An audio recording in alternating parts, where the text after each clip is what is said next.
Hello travelers, Tara here, and I'm going to come to you with an elemental water sign reading. So this will be for the signs of Cancer, Scorpio, and Pisces for November 2017. Before I get started, I want you guys to be aware that we are coming up on our Mercury retrograde shadow phase. It starts November 15th.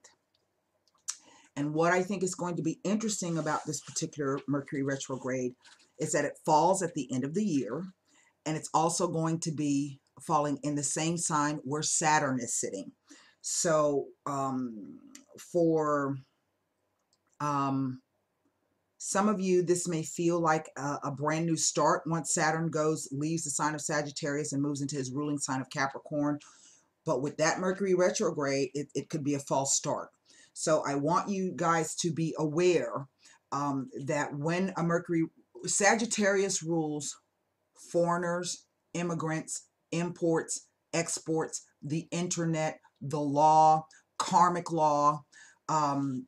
Mercury itself rules the written word, the spoken word, the visual medium, short trips, siblings, neighborhoods. And so for those who it's happening right around the what do you call it, the holiday season. So for those of you who are wanting to travel, I ask that you please be aware that there could be delays due to strikes, bad weather, cancellations. If that is the case, if you are planning to travel to visit family and friends, or even to travel overseas, please have a plan A, a B, and a C backup. Double check all of the terms and conditions on refunds, cancellations, rescheduling, whatever the case may be. You cannot stop living your life because Mercury is going retrograde, but what you can do is, like when any planet is in retrograde, you recheck, rework, revise, redo, and you tweak, and you put in a secondary and a tertiary plan if necessary. Okay, now Saturn will be leaving Sagittarius on December 22nd. He's going to retrograde one more time before he moves, okay? And typically right when that happens, a planet becomes, the energy becomes stronger. So Saturn is not necessarily, he's never a no, he is a not yet moment. So the lesson of Saturn is perseverance and determination. In other words, whatever blocks or obstacles or limitations you feel are there, do your best to figure out a way around that particular mountain, because Capricorn rules goats and mountains, and figure out a way to get around it, or simply wait until the weather is clearer and you can go over it. All right. We also have Pluto in Capricorn. And as I've been explaining to you guys, Pluto in Capricorn is a change in a power structure. Now, we happened to see yesterday, for those of you who keep up with politics, that in the Virginia races, a lot of women were elected. They replaced all of the males in the Republican House. That, I think, had a bit to do with the timing of Jupiter conjunct Venus. Jupiter brings luck and opportunities. He's about planting seeds. And Venus rules women, okay? That Jupiter's in Scorpio, this is about other people's money. So these are people who are tired of other people putting their fingers perhaps in their pies, or vice versa. So this can be some type of representation. That didn't come out right, but whatever the case may be. The first time it takes Pluto, I think it's 248 years. It might be 258. I'm not sure, to make a complete revolution around our solar system. So when Pluto first entered the picture for America was when America went to war with England to get out underneath the power structure of the Queen of England. And then in the 1930s, we had another huge Pluto opposition, perhaps, where the stock market crashed, and all of those super rich people, the oil barons, the steel barons, those guys ended up losing money. And then we had a president who came in and gave us a New Deal to help us rebuild, because Capricorn is ruled by Saturn, to help us rebuild the infrastructure of our country. That's how we got a lot of our highways and state parks and dams built. So this is really a volatile time. I think in the 60s there was an opposition. I know there was at least a conjunction of Pluto and Uranus in Virgo during the 60s, and that's where we had all of the protests in the street. Well, now we're seeing protests in the streets again against a power structure. So whatever happens on a global scale will eventually affect you on a personal scale. And so this is why I think it's important that you have your charts that you can kind of pinpoint, signpost along the way. Astrology is not something that you can use to avert something, but it can definitely give you a heads up. And then, of course, you are responsible for making your own choices and decisions. Now, I still have the 20 for 20, the one question special going on. That will be ending Saturday at midnight, and I will take no more bookings. For those of you who have already participated, thank you so very much. I was going to be offering a discount off on the transit tutorial to start on Monday, but I'm going to have to change that. Already Mercury's abound. And typically what will happen is Mercury, there's a shadow phase before it goes retrograde, 2 weeks. And then there's another shadow phase for 2 weeks on the backside of after it goes direct. Okay. So what we're looking at in effect is the end of January when it can sort of be like an all clear. So for those of you who don't have membership websites and you're still interested in getting a transit tutorial, you can purchase a standalone chart. You can click on the eye here, right up here in the corner. That'll take you directly over to the website so you can take a look at my products. Okay. I did, for website members, I posted the transit watch on Sunday, and someone contacted me this morning and said, hey, the page is not, I can't, it says the article's not found. Somehow it got moved to trash. So I took it out of trash. It is posted. Please go ahead and take a look at that. For those of you who, website members who might be interested in that transit tutorial, you will need to print out your chart, and then, and print out your ebooks. So that I can, help you if you're interested in that. So water signs, while I was pre-shuffling, I had 2 cards come out. I have the 4 of Swords and the Page of Wands. Now, the 4 of Swords speaks to Jupiter in Libra. That is the time frame. And we just went through that all of 2017. And then on October 10th, Jupiter moved into the sign of Scorpio. So this is about taking a step back from something. Jupiter in Libra will bring, it's an opportunity to reset your relationship. So a lot of times what will happen is a lot of people will divorce or get separated. And what that does is it frees up people for you to meet new people, right? This could be about your business relationship. Maybe you have decided to leave one business partnership and try to find another partnership. This could be about changes in the family structure or changes in friends. But Libra also rules open enemies. So for some of you, this could be about a fight that you've been in against somebody, a public spat, all right, over some type of commitment or contract, friendship, relationship, whatever the case may be. And the 4 of Swords is the energy of trying to take a step back and gain a bit of discernment of where you need to be focusing your energy and your time. And I say that because here is the Page of Wands. Now, in this particular deck, the Page of Wands really speaks to a lot of Aryan energy, Aries. And we know that we've had Uranus in Aries. And Aries rules our ego and our self, but it also rules our public image. So this could be about profiles, networking, physically, how do you look? But the lesson of Aries is, like Saturn has the lesson of perseverance and determination, the lesson of Aries is about courage, okay, and determination. And for some of you, I think that you have indeed taken a step back from something. You've had to give it a bit of thought, or just simply remove yourself from a situation. But now you are getting the energy to get up and do something. Let's put the rest of the cards down. If this is about, let's say, for instance, wanting to have some kind of surgery or plastic surgery, I do want to warn you that Mercury is not necessarily in retrograde, is not a very good time to have medical procedures. However, for some of you, if that is already scheduled, you know, keep your fingers crossed. Okay, here's the moon. Here's the star, that Uranian energy, the awakener. Here's the 10 of swords. I'm sorry, the 7 of swords. And the 2 of swords. A lot of mental energy going on for you guys. It's 1, 2, 1, 2, 3 air energy cards, as well as the Aquarian card. That's an air energy, and it's a fixed air energy. 10 of coins. 7 of wands. Now I have 2 sevens here. And then I have a king of swords. Wow.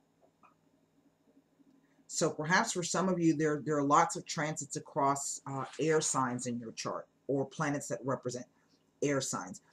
This Aquarian card, the star card, not only does it represent the sign of Aquarius, which is ruled by Uranus, the great awakener, the liberator, rebellion, revolt, revolution, changes for mankind, or on a larger scale. It also rules, it's also represented by the sign of the planet Venus. And Venus is typically known as the goddess of love, but it's not a lasting kind of love. It's a fickle kind of love. A Venus love can be somebody who loves you because of the way you look. They don't care what's on the inside. Or a Venus love can be somebody who is able to buy you nice things or take you on nice trips. You don't really like the person because of who they are. You like the person, what they can do for you. Yes? And so what I'm picking up is that this is about some kind of discernment in terms of either the people you are associating with or the types of relationships that you have. And there is definitely some kind of awakening that's happening for some of you water signs. Here we have the 2 of coins. This is our overall energy. This is about a choice, an option, 2 paths. Both of them perhaps having equally some kind of value. Why? Because it's a coin. And it's also about manifesting that energy and bringing it down into the real world. Now, I have just the 2 major arcana cards here. But interestingly enough, I have 2 sevens. And 2 sevens, first of all, sevens speak to an internal conflict. There are no 5s here. So this is really something that either you created or you caused, either through your actions or lack thereof. And now you're kind of stuck in a place and you're not sure what to do about it. But the 2 sevens are telling me that it revolves around false friends. So this could also be a warning for some of you that there could be someone in your midst who does not have your best interest at heart. And I really think for some of you, you have become aware of that. It may have been hidden from you. You took a step back, you decided to move forward, but something may have been hidden from you. Well, now it's being illuminated. It's still not quite clear because this is starlight and moonlight. It's not the sun. Okay? But things are starting to break through the surface. Yes? It also speaks to, if I'm not mistaken, inequalities or issues of inequality. Hold on one second. Let me take a look at that for you. Self-confidence issues may cause instability in the relationship. So for some of you, this could be not feeling very confident in the relationships that you have. I definitely think for some of you, not necessarily that this is an air sign male. It very well could be because I have these 2 representations of Aquarius here.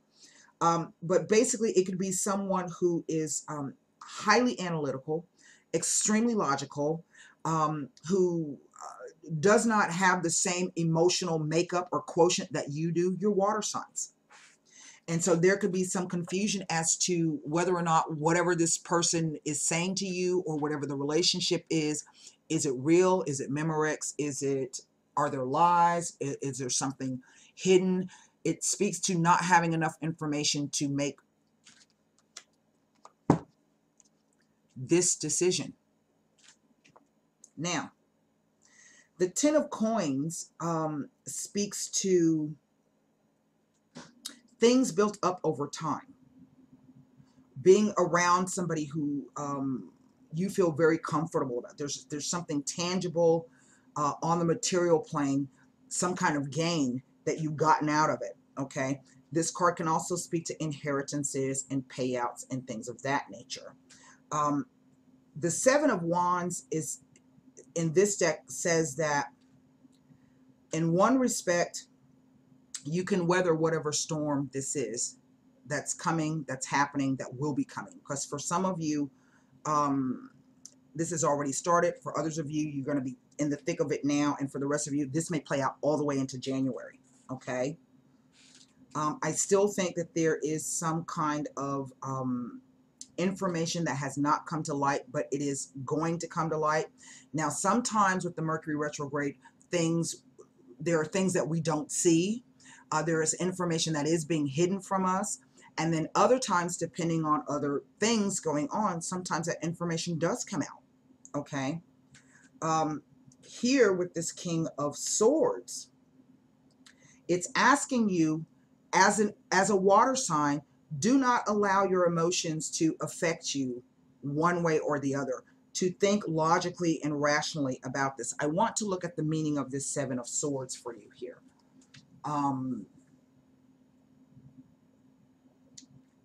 Exactly.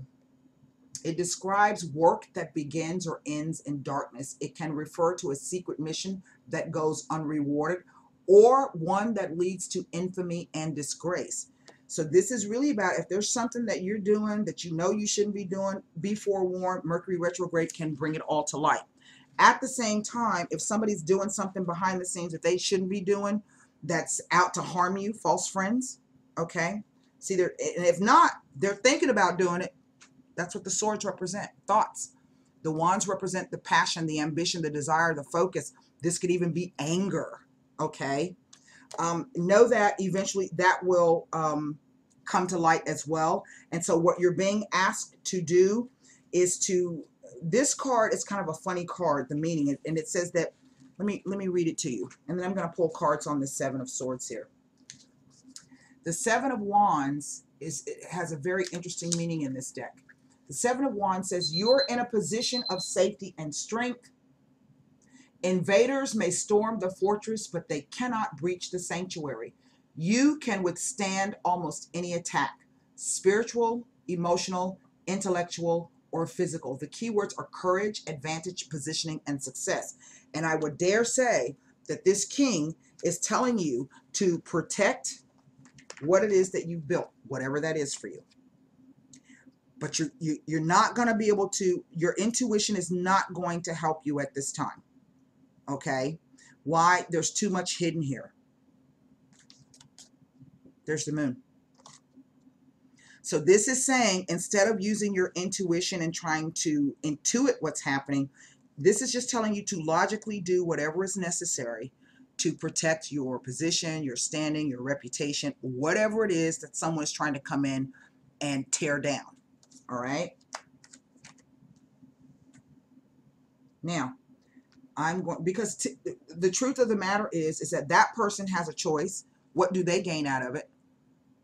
And then if you decide to fall into that same negative aspect, what are you going to gain out of it? So you can either determine to make the choice of doubling down and protecting yourself.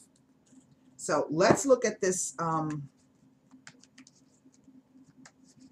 I think for some of you, someone is deliberately hiding something from you. The Star card with the Seven of Swords and the Two of Wands. It's a deliberate thing.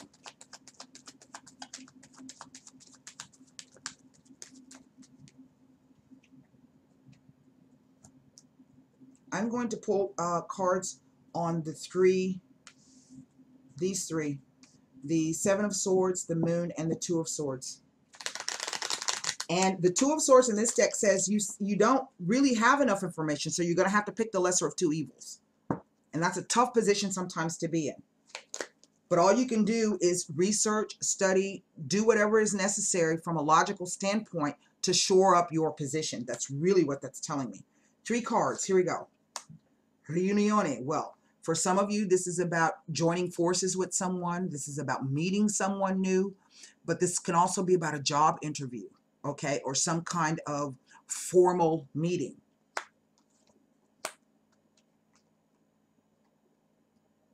An excessive attachment to a situation, the desperate jealousy. So this could really be someone who does not have your best interest at heart.